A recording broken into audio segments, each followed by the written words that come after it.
নমস্কাৰ আপোনালোক সকলোকে মোৰ ইউটিউব চেনেল ডিপি ইনফো গাইডৰ এই গুৰুত্বপূৰ্ণ ভিডিঅ'টোলৈ স্বাগতম জনাইছোঁ।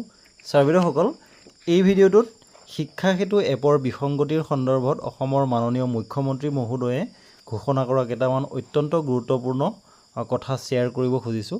আশা কৰিছোঁ আপোনালোকে ভিডিঅ'টো শেষলৈকে চাই ইনফৰমেশ্যনখিনি ভালদৰে জানি ল'ব, লগতে ভিডিঅ'টো সকলো শিক্ষক বন্ধু বান্ধৱীয়ে লাভ কৰিব পৰাকৈ শ্বেয়াৰ কৰিব বুলি আশা কৰিছোঁ। তেনেহ'লে আহকচোন ভিডিঅ'টোৰ মূল কথাখিনিলৈ আগবাঢ়োঁ। ছাৰ্ভেয়ৰসকল, আজি অসমৰ মাননীয় মুখ্যমন্ত্ৰী মহোদয়ে অসমৰ শিক্ষা বিভাগত যি শিক্ষা সেতু এপৰ প্ৰচলন কৰিছে, সেই শিক্ষা সেতু এপৰ যি বিসংগতিৰ কথা চৰ্চিত হৈ আছে, তাৰ ওপৰত এখন বিশেষ কমিটি গঠনৰ কথা ঘোষণা কৰিছে, যিখন কমিটিয়ে এই শিক্ষা সেতু এপৰ বিসংগতিসমূহ দূৰ কৰাৰ ক্ষেত্ৰত এক বিশেষ প্ৰতিবেদন দাখিল কৰিব লাগিব।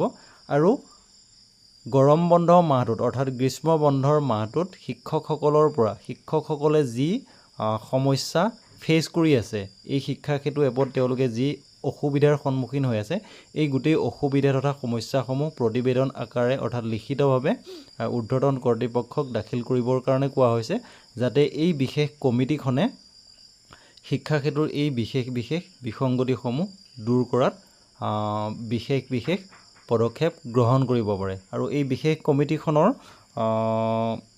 সদস্যকেইজন হৈছে প্ৰফেচৰ পৰমেশ্বৰ আয়াৰ, তেখেত হৈছে গুৱাহাটী IITৰ ডিন। তাৰ পাছত প্ৰফেচৰ শৰদ কুমাৰ পাত্ৰ, তেখেত হৈছে director Indian information of technology. ইয়াৰ পাছত ডক্টৰ হিতেন চৌধুৰী, তেখেত হৈছে কটন কলেজৰ head of the department of computer science and information technology.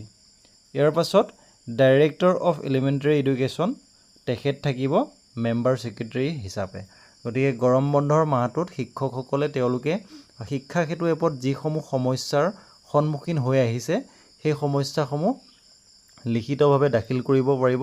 আৰু এই সন্দৰ্ভত কাইলৈ বা পৰহিলৈৰ ভিতৰত বাতৰি কাকতত বিশেষ মেইল ID আৰু হেল্প ডেস্ক নাম্বাৰ পাব্লিছ কৰা হ'ব বুলি অসমৰ মাননীয় মুখ্যমন্ত্ৰী মহোদয়ে ঘোষণা কৰিছে। গতিকে ছাৰ্ভেয়ৰসকল, আপোনালোকে আপোনালোকৰ বিদ্যালয়ৰ যি টেবলেটত যি শিক্ষা সেতু এপৰ জৰিয়তে এটেণ্ডেঞ্চ প্ৰদান কৰাৰ সন্দৰ্ভত বা অন্যান্য ডাটা এণ্ট্ৰিৰ সন্দৰ্ভত যি সমস্যাৰ সন্মুখীন হৈ আহিছে, এই গোটেই বিসংগতি তথা সমস্যাসমূহ লিখিত আকাৰে জনাব পাৰিব। আৰু তেতিয়াহে এই বিশেষ কমিটিখনে এই শিক্ষা সেতু এপৰ সন্দৰ্ভত যি বিসংগতিৰ কথা চৰ্চিত হৈ আছে, সেই বিসংগতিসমূহ দূৰ কৰি শিক্ষা সেতু এপটোৰ উন্নতি ঘটাব পাৰিব, অৰ্থাৎ শিক্ষা সেতু এপটো এটা উন্নত পৰ্যায়লৈ নিব পাৰিব। গতিকে ছাৰ্ভেয়ৰসকল, এই গুৰুত্বপূৰ্ণ কথাখিনি এই ভিডিঅ'টোৰ জৰিয়তে আপোনালোকক জনাবলৈ চেষ্টা কৰিলোঁ। ধন্যবাদ।